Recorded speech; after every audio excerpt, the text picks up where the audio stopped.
I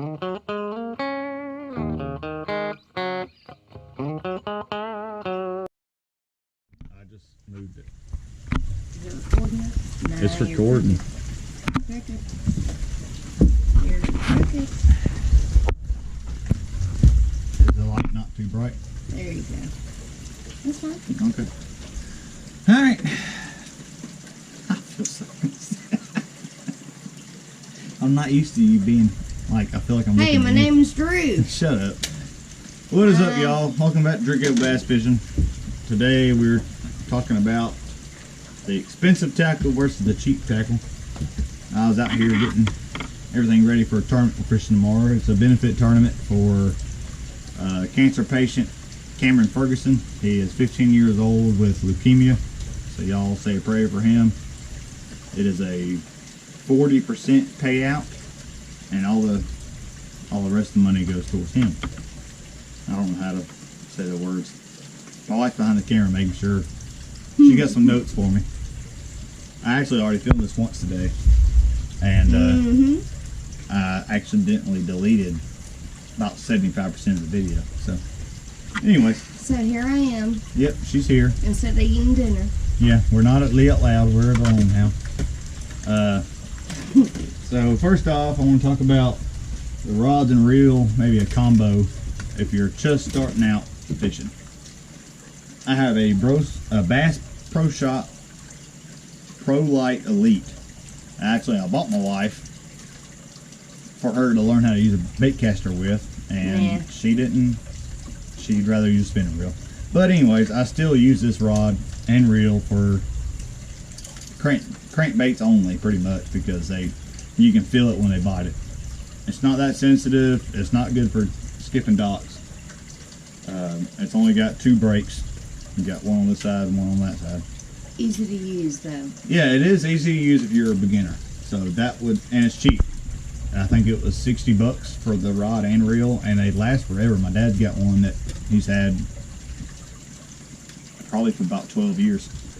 Let's see. The ones I use or have been moving to, I still use my Abu Garcia Silver Max. I got line tangled up there. So I've got a Corrado DC that she says because she bought it for me for my birthday, but it was $280. No. $180. $300. $280. $290. Okay, whatever. $290. But it has. Blame you right now. It still only has 2 brakes, but it has a microchip in it that's supposed to stop the line from stop the spool from moving when it hits the water, and it keeps you from backlashing. And I actually just got this rod the other day. It was used, but it looks brand new. There's nothing wrong with it, and it was 50% off what the normal price is. So y'all look out for those used prices. But this is a Abu Garcia. See, I don't even know the name of it yet. Fantastica. I don't know. But it's 7.3 heavy. But it's not as heavy as other heavy rods I have, like for my frogs. I got line tangled up. Another rod, for example, is a Corrado. I think I just tapped the camera, didn't I? It's a Shimano Corrado. It's got 3 brakes. I got the one on this side. I got this little dial underneath. I can swap it 1 through 4. And then if I pop it open, it's got 4 different little levers to swap for brakes. I can turn them on or off. And so the more money you spend on a reel, the more customization, I guess, is the right word. She's better at words than I am, so that's why she's here. And she said, so I was right. But the more you have with those, like if I were to go to the Bass Pro Shop reel, I got this brake and that brake. It's not, the bearings aren't near as smooth, the reel ratio isn't near as high. And when I say that, that means you can't reel it in as fast. It's a I think it's 6.4 to 1. So every time I reel this reel once, the spool spins 6.4 times, which is fine with a crankbait. That's what you want, and that's kind of why I use it, because I don't use them that much, so I'm not going to spend the money on a $200 reel for a crankbait reel. Well, what's the ratio with the Grotto? I was going to get to this SLX. The Grotto, I don't even know what the Grotto is.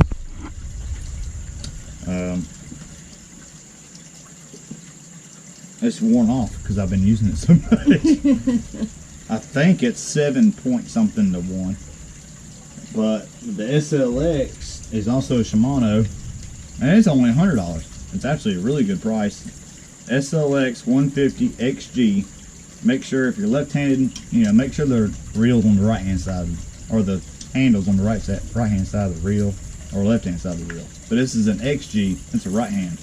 It is an 8.2 to 1. So every time I reel at one rotation, it's 8.2 rotations to one rotation. And that is important when it comes to jigs or frogs, and you're trying to catch up to the fish that just took your bait. But if you're just starting fishing pond fishing, and you're not fishing tournaments, I would stick with the cheaper versions, like the Bass Pro Shop. That combo with the Bass Pro Shop Polar Elite is like $60. And like I said, my dad has one for years. I've been using the one I got from my wife, even though she don't use it. I've been using it for years. It still works. It's just not as sensitive. The higher end rods and reels are more sensitive. Well, let me get my right one. This is my Jig Rod. What it likes to use. No. Yeah. Okay. So this is my Jig Rod. It's the Arbu Fantastica. It's a lot more sensitivity. The reel, it has a high speed spool. I think this is 7 point something to 1. This is the Grotto DC.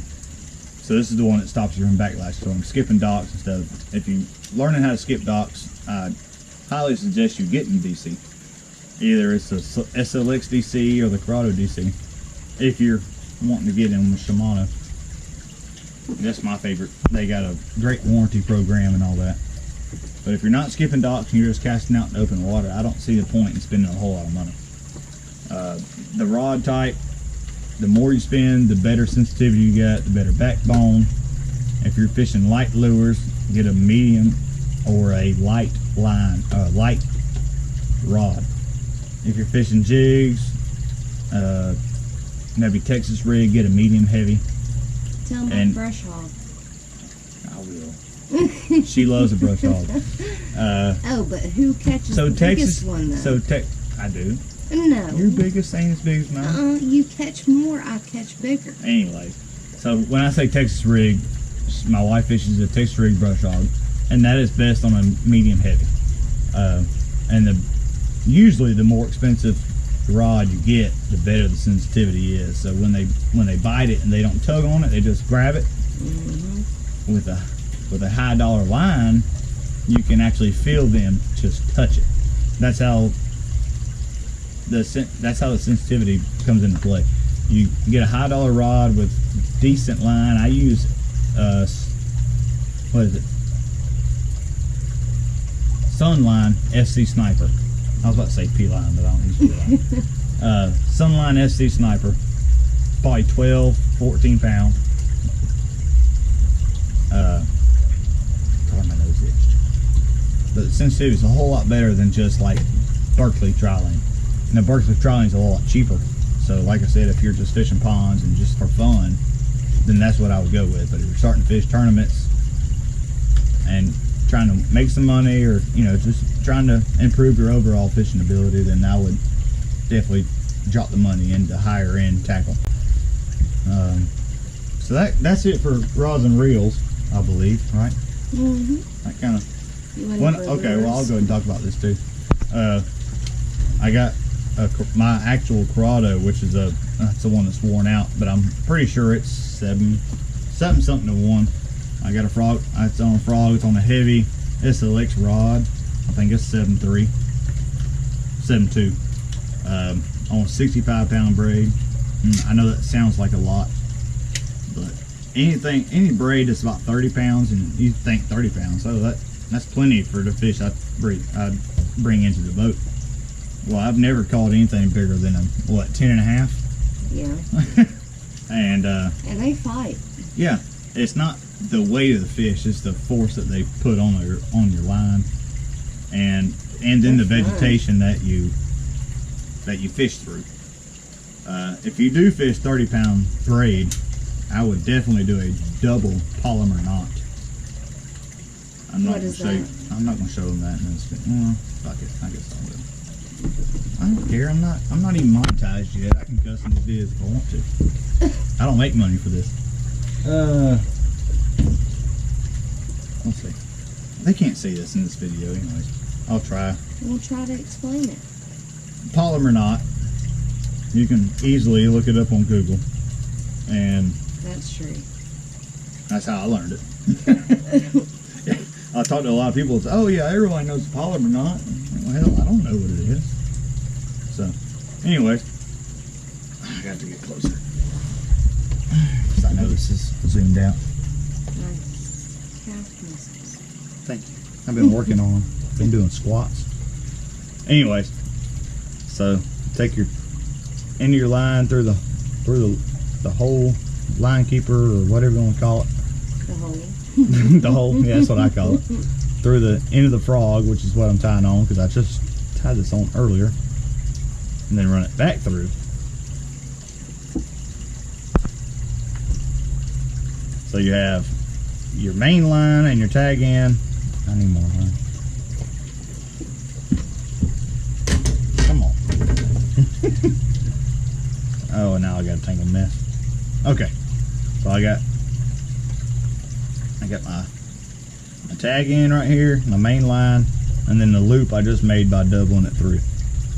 So what you do is you take the loop end, wrap it around your finger, tie like a knot, like the first knot you tie while you're tying a shoe. And then, oh shit. Do that again. I'll put my loop on my other hand. I'm better at it this way. So, like I said, the first knot you tie, like you're tying your shoe, it's just a little crisscross. And then on double polymer, you do it again. You go around one more time.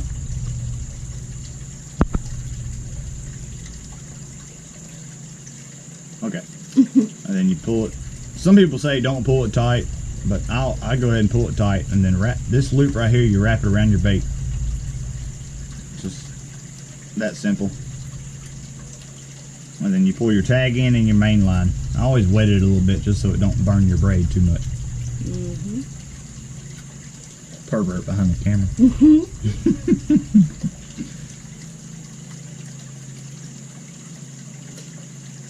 That way it helps it not slip, because braid will slip. Definitely if you have slick braid. And the more money you pay for braid, the better it is. Except for spider wire. I'm not really a big fan of spider wire. But I use Power Pro 65 pound braid, even when I'm fishing open water. It just keeps it from slipping. If you do use thinner braid. Oh, my lighter. I do. You got a lighter? I have it. So anyway, that tag end I cut off, I'll take a lighter and kind of singe the end of it to make it where it don't slip through the knot. Here, that's all I need for that. So that's the double polymer, I think. That's the way I tie it anyway. So that's the rod and reels, right? Mm-hmm. All right, what's next? And lures. Lures. Oh, lures. Oh, no, I'm not done with this line, too. I need... Alright, so the kind of line I use on my fluorocarbon is FC Sniper 14 pound test. Sometimes I use 12 or 10. What? No, we could see it. Oh, okay. After you tilted it. The cheaper line, so that's about $20-something a spool, which covers 2 reels probably. Let's see, it's on here. Usually it says the length that's on the spool. Oh, 200 yards. So that's $25 for 200 yards. You can find it cheaper somewhere else. I buy it from the local tackle shop. So make sure I'm not too close to the camera. Okay. This is Zebco Omniflex 8-pound. On the back of this thing it says standard diameter in inch for 8-pound line is .0093. This one is .08 or .011. So the standard diameter inch for 8-pound line for the higher end brand is 009. This one's 01. What does that mean? The thickness of the line. Okay. So when it's on a bait caster or spinner reel, the thickness of the line creates more backlash, more line memory, and that's what you get with the cheaper end lines. So whenever you throw mine out to get the wiggles out of my lines, yeah, it's the same thing. Yeah, the cheap line you'll have what she calls the wiggles. Whatever they look like wiggles. They're loops. They're waves. Even when your line, like when you cast out and your line's slack and you have the wiggles, the line. That's what you get with cheap line. You spend more money on line, the better it is. It's not when you're just fishing for fun. Scoot back. Fish for fun, fishing ponds here and there. It's not worth it. I would go with the cheap stuff. I'd go to Bass Pro Shop. I would get a Bass Pro Shop Pro Elite, Pro Light Elite, or go to Walmart and get a Abu Garcia Black Max or Pro Max and get the cheap fluorocarbon. Now I would still get 10, 12 pound fluorocarbon. But when you start fishing tournaments and you start using your gear a lot more, that's when I would start spending more money on your reels and rods and your line. But with lures, I'd use the same stuff. I think the most expensive thing I have is Pro Popping Frogs, which is right here. I mean, it's nothing fancy. I think they're $10 a frog, which is they're close. It's more than what I'd like to be, more than I like to say. Me too. And every now and then you catch some on sale, like this spook I got. I can't even remember who makes it. But I got it on sale for like $2 a spook, I think, and I bought several. But I don't buy the jackhammer. What's it called? Chatter. I don't spend a lot of money on lures. And she's looking at me like I'm crazy. Okay. I don't buy the high. I don't buy the big name brand lures like Guggen. I don't have one Guggen plastic bait in this boat. I've never heard Guggen. Well, it's because I don't use them. That's why you ain't heard of them. You better not. Let's see. Crankbaits, I usually stick with Strike King or KVD. Berkeley. I got a Berkeley Squeaker Shad. Got on somewhere. On the 15 poles you got? I don't have 15. Try to hit nothing. So I got, this is a Flicker Shad by Berkeley, and it's about $5 a lure. They have different sizes, go different depths. Beautiful paint job. The paint don't chip. Good hooks, good sharp hooks. As soon as they bite it, they hook themselves. So when it comes to actually the most expensive thing I have is a Waffle Flopper. And I know, I am. You can still hear me. Waffle Flopper. I know most of y'all heard of Waffle Flopper. I actually don't use it that often. Actually, that is what I caught my big 10.5 pound on, but it was on a private lake, so it doesn't really count as much versus a public lake. They do work, but I feel like they have their moments. Versus a spook or a frog, you can fish it slower or faster and stay in the strike zone longer. So I would not spend that much money on tackle. If you're going to fish tournaments and use your tackle a lot, I would start trying to buy the higher end stuff. But like I said, the SLX, Shimano SLX is a $100 reel. The rod I think is about $100. That's a $200 combo, but it's high quality. And that's what I would start with until you you know, start getting comfortable, and then you can start, you know, moving up bigger, better things. Right. If you're fishing ponds, good. I'm at 20 minutes. You don't have to whisper. If you're just fishing ponds for fun, maybe learning how to bass fish, learning how to use a bait caster, I would go with either the Black Max, Silver Max from Abu Garcia from Walmart, or the Bass Pro Shop Pro Elite Light combo. I'll go ahead and tell you the Bass Pro Shop reels are better. They cost about the same. You might have to drive a little bit further to get them, but I'm not a big fan of Abu Garcia, the cheaper end. But anyways, if y'all are from Lee Out Loud, I appreciate y'all for watching. Say a prayer for John. He's still getting over COVID. If y'all are not from Lee Out Loud, again, I thank y'all for watching. Go check out Lee Out Loud. We do stupid stuff, painting videos, and eating hot stuff and nasty stuff. So, and different stuff like that. So, did I call out KD Waters and Woods in the beginning? Oh, okay. Also, go check out KD's Water and Woods. If y'all are from Lee Out Loud, y'all know we need to get him to 1,000 subscribers so Lee eats the tuna. And he's got some pretty cool videos. Even if y'all aren't part of Lee Out Loud, he hunts, he fishes, all that stuff. So y'all check him out, and I'll see y'all next time.